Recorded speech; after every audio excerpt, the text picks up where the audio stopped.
अस्सलामुअलैकुम। Welcome back to visual books pro Xero accounting software training. Xero की software training में आज हम बड़ा इंपॉर्टेंट टॉपिक डिस्कस करने वाले हैं। और वो टॉपिक है how to reconcile bank in Xero. तो ज़ीरो की जो रिकंसिलिएशन होती है वो क्विक बुक से थोड़ी सी डिफरेंट होती है। क्विक बुक में तो ये होता है कि ट्रांजैक्शंस आप कैटेगराइज करते हैं, कैटेगराइज करके उनको फिर आप वन बाय वन चेक करते हैं। वहाँ पे बॉक्स बने होते हैं, चेक मार्क करते हैं जो बैंक स्टेटमेंट में मौजूद होती हैं और क्विक बुक में इंटर हुई होती हैं, उनको मैच करते हैं और कॉलम को चेक कर लेते हैं। इस तरह फिर वो रिकंसिलिएशन हो जाती है। लेकिन ज़ीरो में जो रिकंसिलिएशन होती है वो थोड़ी सी डिफरेंट होती है। ज़ीरो में आप सबसे पहले तो रिकंसिलिएशन के लिए आपने करना है बैंकिंग फीड को, बैंक को कनेक्ट करना है, यानी कि ऑटोमेटिकली आपको बैंक फीड रिसीव हो ज़ीरो में, बैंकिंग फीड में। अगर आपका कोई ऐसा रीजन है जहाँ पे ऑनलाइन बैंकिंग अवेलेबल नहीं है तो आपने मैन्युअली सीएसवी के थ्रू जो भी ट्रांजैक्शंस होंगी, जिस पीरियड की आपने रिकंसिलिएशन करनी है, वो आपने अपलोड कर लेनी है ज़ीरो में।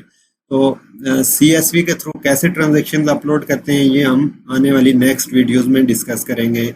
पूरा प्रोसेस मैं आपको समझाऊंगा कैसे सीएसवी बनाते हैं और कैसे इसको अपलोड करते हैं। आज जस्ट हमने देखना है कि रिकंसिलिएशन हम कैसे करते हैं, बैंकिंग पेमेंट ट्रांजैक्शंस अगर उनको कैसे कैटेगराइज करेंगे और कैसे रिकंसिल। तो उसके लिए फिर हम बैंकिंग फीड में जाएंगे। ये जैसे ये इस बैंक में आ गए, बिजनेस बैंक अकाउंट में, इसमें ये देख लें, ये ब्लू से बना हुआ होगा एक बॉक्स जिसमें होगा रिकंसाइल और जितनी नंबर ऑफ ट्रांजैक्शंस होंगी वो ट्रांजैक्शंस मेंशन होंगी और यहाँ पे फिर 7 आइटम्स लिखा हुआ होगा। ये हम इसको ओपन करेंगे तो ये इन ट्रांजैक्शंस की डिटेल्स हमारे सामने आ जाएगी, वन बाय वन आ जाएगी। वन बाय वन हम इनको कैटेगराइज करते जाएंगे और ये साथ साथ रिकंसाइल होता जाएगा और एट द एंड हम इसको वेरीफाई करेंगे विद बैंक अकाउंट बैलेंस कि आया हमारी जो रिकंसिलिएशन है वो ठीक है या नहीं है। तो इसमें एक तरह की जो रिकंसिलिएशन होती है वो ट्रांजैक्शंस को कैटेगराइज करने को भी बोलते हैं। ज़ीरो में जो ट्रांजैक्शंस होती हैं उनको डिफरेंट एक्सपेंस या इनकम के हेड में जो हम कैटेगराइज करते जाते हैं उसको रिकंसिलिएशन बोलते हैं ज़ीरो की टर्म में। तो क्विक बुक में तो थोड़ी डिफरेंट होती है, वो आपने हमारे ट्रेनिंग जो ट्यूटोरियल है उसमें देख लिया कि वो टोटली डिफरेंट है, डिफरेंट रिकंसाइल होता है। तो इसमें रिकंसिलिएशन या कैटेगराइजेशंस करने के लिए ये फिर हमने ट्रांजैक्शंस ओपन किए हैं, वन बाय वन हम ट्रांजैक्शंस देखेंगे। ये लेफ्ट साइड पे जो है वो बैंकिंग फीड की ट्रांजैक्शंस आ रही होंगी और राइट साइड पे जो होंगी वो हम कैटेगराइज करेंगे ज़ीरो सॉफ्टवेयर में। इसका 4 तरीक़ेकार हैं आपने कैटेगराइज करने के लिए। सबसे पहले आपने देखना है मैच फाउंड करना है। इनवॉइस है, इनवॉइस अगर कोई बनी हुई है उसका मैच देखना है। बिल है तो बिल में देखना है कि बिल इसका बना हुआ है, उसमें मैच आपने फाइंड करना है। अगर मैच आपको नहीं मिल रहा, इनवॉइस भी क्रिएट नहीं की हुई, बिल भी नहीं है, डायरेक्ट एक्सपेंस या इनकम रिसीव हुई है, तो फिर हम इसको नेक्स्ट स्टेप में आ जाएंगे, क्रिएट करेंगे। क्रिएट करके हम इसको कैटेगराइज करेंगे। थर्ड में है ट्रांसफ़र। अगर कोई बैंक टू बैंक ट्रांसफ़र हो रहा है तो उसको हम ट्रांसफ़र में डाल देंगे। इंटरनल कोई ट्रांसफ़र हो रहा है, बैंक टू बैंक हो रहा है, बैंक टू क्रेडिट कार्ड हो रहा है या बैंक टू ओनर्स अकाउंट में हो रहा है तो उसको हम ट्रांसफ़र कर लेंगे। अगर ये तीनों चीज़ें नहीं हैं, आपको समझ नहीं आ रही, तो ये आप यहाँ पे डिस्कस कर लेंगे। यहाँ पे विंडो पे आप लिख लेंगे, इसमें जो भी आपको प्रॉब्लम है वो यहाँ पे आप लिख लेंगे। जो भी आपका बिजनेस ओनर होगा, अगर आप बुक कीपर हैं, किसी बिजनेस की बुक कीपिंग कर रहे हैं, तो वो ज़ीरो ओपन करेगा, वहाँ देख लेगा कि आपने जो भी प्रॉब्लम लिखी हुई है वो फिर उसका आंसर आपको दे देगा कि ये ट्रांजैक्शन इससे रिलेटेड है, फिर आपने उसमें जाके कर लेना है। तो ये सबसे पहले ये ट्रांजैक्शंस देखते हैं। ये यूनिवर्सिटी की पेमेंट है, यूनिवर्सिटी से पेमेंट रिसीव्ड हुई या payment right give way university. अगर प्रोनाउंसिएशन गलत हो रहा है तो सॉरी फॉर दैट। तो इसकी हमने देखनी है कि ये इसकी पेमेंट हमने रिसीव हुई या डिस्क्रिप्शन में ये इनवॉइस नंबर लिखा हुआ है, तो ये हम देखेंगे आया ये करेक्ट मैच हो रहा है या नहीं हो रहा। तो ये हम डेट देखेंगे। इसकी जो पेमेंट रिसीव्ड हो रही है वो 31 मई को हो रही है और जो इनवॉइस बनी है वो 23 मई को बनी है, यानी कि पेमेंट बाद में रिसीव हुई है, इनवॉइस पहले बनी है, पेमेंट बाद में हो रही है, तो इट्स मीन ये करेक्ट है। लेकिन ये हम इनवॉइसेस में भी जाके देखेंगे कि आया ये वाली इनवॉइस वहाँ पे क्रिएट हुई है या नहीं हुई। तो अवेटिंग पेमेंट्स में जाएंगे। अवेटिंग पेमेंट्स में 0025 नंबर इनवाइस है, वो देख लेते हैं। इसमें ये आ रही है, ये देख लें, इनवाइस 0025, और ये रेफरेंस नंबर है, ये यूनिवर्सिटी का नाम आ रहा है, 23 मई को है, 13 जून इसकी ड्यू डेट थी लेकिन पहले ही रिसीव हो गई है, और ये सेम अमाउंट उसके इक्वल आ रही है। तो ये इस ट्रांजैक्शंस की हमें मैच इनवॉइस मिल गई है कि यानी कि इसके अगेंस्ट इनवॉइस क्रिएट हुई है। तो ये जस्ट हम उस इनवॉइस से इस जो पेमेंट रिसीव हो रही है इसको मैच कर लेंगे। हम अलग से इसको कैटेगराइज नहीं करेंगे। अलग से अगर कैटेगराइज करेंगे तो एक जो इनवॉइस के थ्रू भी इनकम हमने बुक की हुई है, और अगर अभी हम इसको डायरेक्टली उसको कर लेंगे, सेल्स बुक कर लेंगे, तो ये हमारी इनकम डबल हो जाएगी। दो दफा हम काउंट कर लेंगे तो ये हमारे जो फाइनेंशियल स्टेटमेंट्स होंगी वो गलत हो जाएंगी। तो सबसे पहले आपने देखना है मैच। मैच नहीं मिला तो फिर आपने जाना है क्रिएट। ये जैसे अभी सेकंड पे आ रहा है, स्मार्ट एजेंसी की पेमेंट हुई है 4500 की, तो इसका हम मैच फाइंड करेंगे, देखेंगे कि इसका कोई बिल क्रिएट हुआ हुआ है या नहीं किया हुआ। आप मैच पे क्लिक करेंगे तो ये इस तरह की विंडो ओपन हो जाएगी। तो ये इसके बिल क्रिएट हुआ है, दो बिल्स हैं। इस तरह भी हो सकता है कि ये आप जो है वो कोई पेमेंट रिसीव करें तो उसके अगेंस्ट इनवॉइस एक से ज्यादा भी हो सकती है, तो वो आपने सारी सिलेक्ट कर लिए नहीं है, और देखना है कि टोटल जो आपको रिसीव हो रहा है वो इनवॉइस सिलेक्ट करने के बाद उतना ही आ रहा है या नहीं आ रहा है, तो वो फिर आपने सबको मैच कर लेना है।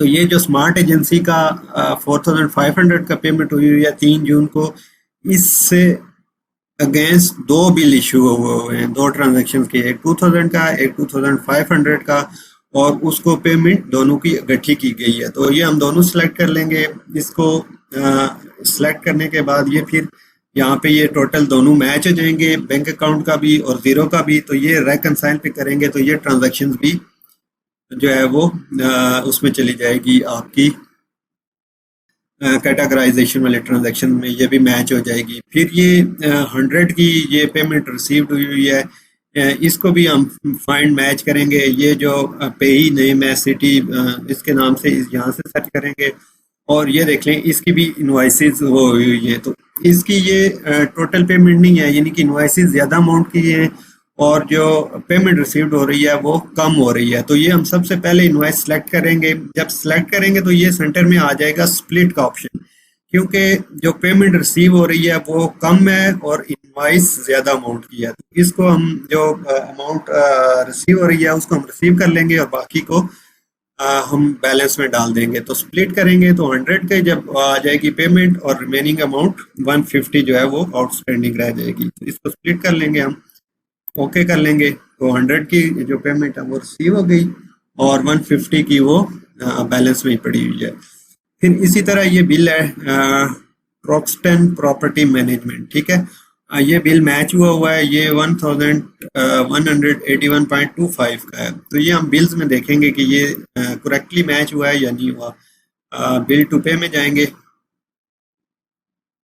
यहाँ से हम इसको वेरीफाई भी कर लेंगे। ये आपने साथ साथ वेरीफाई भी करना है ताकि आपका रिकॉर्ड करेक्ट हो, करेक्ट बिल के साथ आप मैच करें, करेक्ट इनवॉइस के साथ आप मैच करें। तो ये देख लीजिए, ये वाली बिल है, ये आ रहा है 3 जून को हुआ है, 13 जून को पे करना है लेकिन पहले ही पे हुआ है।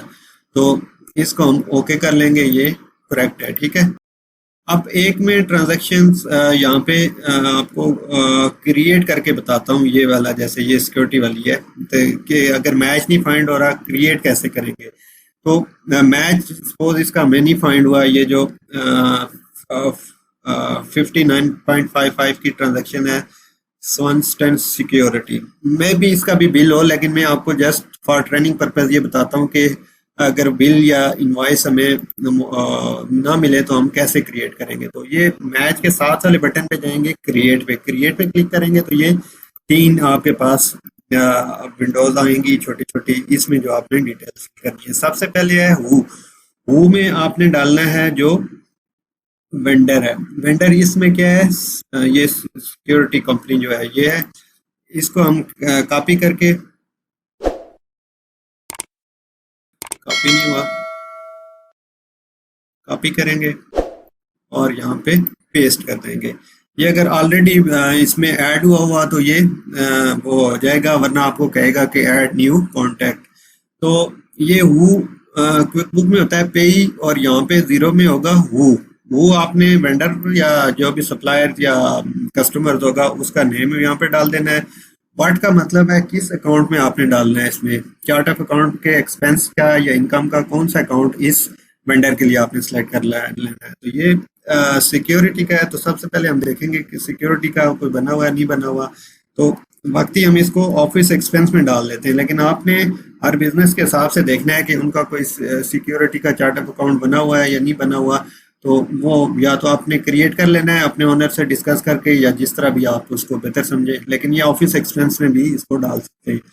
तो फिर ये दो कॉलम इसके फिल हो गए, एक हु और व्हाट, इसकी दोनों की आपको समझ आ गई होगी।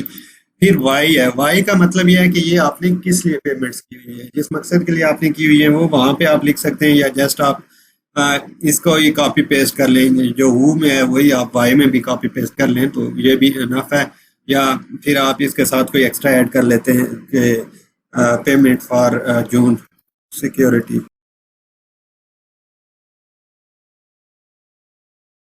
फिर रीजन जो है इसको आप छोड़ दें, ये किस रीजन के हिसाब से अगर एक्सपेंसेस वगैरह ट्रैक करने हो तो वो आपने सेलेक्ट कर लेना है, तो ये आप कोई भी एक सेलेक्ट कर लें। और ये फिर आगे आ जाएंगे टैक्सेस वगैरह, ये टैक्सेस, तो इसमें जो भी टैक्सेस वगैरह हैं, जो भी आप बिजनेस के हिसाब से रीजन के हिसाब से टैक्सेस वगैरह सेटअप होगा वो टैक्सेस आपने कर लेने, तो उसको करके ओके कर लेना। तो ये सबसे पहले आपने मैच करना है, फिर क्रिएट करना है, और ट्रांसफर जो है वो है इंटरनल बैंक। नंबर 3 पे जो होता है इसमें ट्रांजैक्शंस को कैटेगराइज करने का मेथड वो होता है transfer. Bank to bank transfer हो रही है, बैंक टू क्रेडिट कार्ड हो रही है, या बैंक टू ऑनर्स के अकाउंट्स में हो रही है, तो ये आपने ट्रांसफर के थ्रू कर लेना है। अगर ये तीनों मेथड आपको फाइंड नहीं हो रहे, आपको अप्रोप्रिएट नहीं लग रहे किसी भी ट्रांजैक्शन के लिए, तो ये आपने डिस्कस वाला ऑप्शन ओपन करना है, डिस्कस वाला, और यहाँ पे ये जो विंडो ओपन हुई है इसमें आपने डिटेल्स लिख लेनी है कि ये ट्रांजैक्शन है, इतनी अमाउंट है, ये मुझे समझ नहीं आ रही क्या चीज़ है। तो जो भी आपका बिजनेस ओनर होगा वो वहाँ से देखेगा, और उसको वो चीज़ें देख के वो वहाँ पे भी रिप्लाई आपको लिख सकता है कि ये ट्रांजैक्शन इस एक्सपेंस के अगेंस्ट है, या इस इनकम की है, या इस इनवाइस के अगेंस्ट है, जो भी है वो डिटेल आपको रिप्लाई कर देगा। वहाँ से आपने देख के फिर आपको उसको कैटेगराइज या क्रिएट या मैच कर लेना है। तो ये तरीकाकार है रिकन्सिलिएशन करने का। अभी मैं ये वीडियो जो है वो पॉज करके ये जितनी भी ट्रांजैक्शन इसमें शो हो रही है ये सारी कैटेगराइज करके फिर आपको बताता हूँ कि एंड पे रिकन्सिलिएशन कैसे चेक करना। ये हमने सारी उसको कर ली है, ये एक ट्रांजैक्शन बच गई है, इसका कोरस्पॉन्डिंग जो बिल है 4135 का वो ऐड हुआ है, तो ये उसके साथ मैच हो रहा है, तो इसको ओके कर लेंगे। जब सारी ट्रांजैक्शन ओके हो जाएंगी तो ये आपको मैसेज आएगा, great job, you have reconciled all the transactions for this account, statement balance as of 30 June 2023 8315, ये आ जाएगा स्टेटमेंट का बैलेंस। और डैशबोर्ड पे जाएंगे, वहां पे भी आपको शो हो रहा होगा कि बैंक आपका रेकनसाइल हो गया है। अगर कोई वहाँ पे डिफरेंस आ रहा होगा तो वहाँ पे वो खुद ही बता देगा कि ये डिफरेंस आ रहा है। इसमें डेफिनेटली मे बी डिफरेंट आए, डिफरेंस नहीं है, ये देखें रेकनसाइल हो गया। जब रेकनसाइल हो जाएगा तो इस तरह ये ग्रीन टिक हो जाएगा और शो हो रहा होगा कि रेकनसाइल हो गई है। ये यहाँ पे ये देख लें इसके नीचे, ठीक है। तो ये फिर आपने 3 डॉट्स पे क्लिक करना है, 3 डॉट्स पे क्लिक करके फिर आपने रिकंसाइलेशन रिपोर्ट देखनी है, ठीक है। ये ओपन हो रही है, और ओपन होके ये इस तरह की रिपोर्ट आपके सामने आ जाएगी। ये यहाँ से डेट रेंज होगी, और ये बैंक अकाउंट है, इसका कोड वगैरह आ रहा है जो भी है यहाँ से, और स्टेटमेंट्स एंडिंग बैलेंस वगैरह आ रहा है जो आपने बैंक स्टेटमेंट से देख के डालना है। तो ये इस तरह की रिकन्सिलिएशन रिपोर्ट आपको शो हो रही होगी। ये देख लें, bank reconciliation summary demo company as of 14 June, और ये बिजनेस बैंक अकाउंट नाम आ जाएगा। यहाँ पे फिर ये आएगा बैलेंस इन जीरो, आज की डेट इसमें दी हुई है, और ये बैलेंस जो जीरो के आपके कैटेगराइज करने के बाद ट्रांजैक्शन जो बैलेंस आ रहा है वो यहाँ पे ये शो हो रहा है। फिर ये है स्टेटमेंट बैलेंस जो बैंक स्टेटमेंट का बैलेंस है 14 जून को स्टेटमेंट बैलेंस कैलकुलेटेड ये है, सेम वही बैलेंस है। और ये 13 जून को यानी कि imported statement balance calculated balance out by, और ये बैलेंस 2-3 बैलेंस आ रहे हैं, ये देख लें सारे बैलेंस बराबर हैं। बैंक स्टेटमेंट का बैलेंस भी और जो ज़ीरो का बैलेंस है वो भी सारे बैलेंस आ रहे हैं। तो इसका मतलब है जो हमारी रिकन्सिलिएशन की है, ट्रांजैक्शंस कैटेगराइज किए हैं, वो करेक्ट है। ये जो बैंक स्टेटमेंट वाला बैलेंस यहाँ पे आ रहा है क्योंकि हमारे पास बैंक स्टेटमेंट तो नहीं है, ये हमने एक डेमो कंपनी का वो किया है, रिकन्सिलिएशन किया है, जो भी बैंकिंग फीड हमारे पास मौजूद थी। तो आपने फिजिकली बैंक स्टेटमेंट से चेक करना है कि जैसे आज 14 जून को हमने रिकन्सिलिएशन किया है कि 14 जून को तो स्टेटमेंट नहीं आएगी, डेफिनेटली आपने मंथ एंड का बैलेंस ही देखना है। जैसे 31 मई का आप देख लेंगे, 31 मई का बैलेंस ज़ीरो में क्या है और 31 मई का बैलेंस बैंक स्टेटमेंट में क्या है। अगर वो बराबर हों तो फिर आपकी रिकन्सिलिएशन सही है, अगर बराबर नहीं होंगे तो फिर डेफिनेटली कोई ट्रांजैक्शन या तो डुप्लीकेट हुई है या फिर कोई ट्रांजैक्शन मिस हो गई है बैंकिंग फीड में, या किसी वजह से डिलीट या रिमूव हो गई है और उस वजह से वो एरर आ रहा है। फिर आपने 1 बाय 1 ट्रांजैक्शन देखते जाना है, जो जो मिसिंग होंगी वो आपने मैनुअली ऐड करके उनको मार्क रेकनसाइल कर लेना है, फिर आपका ज़ीरो का बैलेंस और स्टेटमेंट का बैलेंस जो है वो बराबर हो जाएगा। तो ये पूरा तरीकाकार है। आपने ट्रांजैक्शन को सबसे पहले कैटेगराइज करना है उसमें, और कैटेगराइज करते करते करते जब एंड पे हो जाएंगे सारी ट्रांजैक्शन आप कैटेगराइज कर लेंगे तो वो ऑटोमेटिकली जो है वो बैंक रिकनसाइल हो जाएगा और यहाँ पे डैशबोर्ड पे आपको मैसेज आ जाएगा कि ये बैंक आपका रिकनसाइल हो गया है। ठीक है, ये इस तरह फिर आपने रिकन्सिलिएशन करनी है। तो उम्मीद है ये आपको समझ आ गई होगी, और वीडियो को लाइक करें, शेयर करें, अपने अहबाब में भी वो शेयर करें, चैनल को सब्सक्राइब करें, बेल आइकन को भी प्रेस करें ताकि आने वाली वीडियोस का नोटिफिकेशन आपको मिल सके। अभी जो है वो ज़ीरो की मोस्ट इम्पॉर्टेंट जो टॉपिक्स हैं वो हम शुरू कर रहे हैं। पहले तो सारा मैनुअल जो वर्क था उससे रिलेटेड हमने डिस्कस किया है। अभी ऑटोमेशन पे हम आ गए हैं कि बैंकिंग फीड का आज हमने देख लिया है कि उनको कैसे हम हैंडल करते हैं, कैसे कैटेगराइज करते हैं, कैसे रिकनसाइल करते हैं। नेक्स्ट मोर इम्पॉर्टेंट टॉपिक इसके आ रहे हैं जो आप सीख के ज़ीरो के मास्टर हो जाएंगे। तो बहुत बहुत शुक्रिया आपके टाइम का। अल्लाह।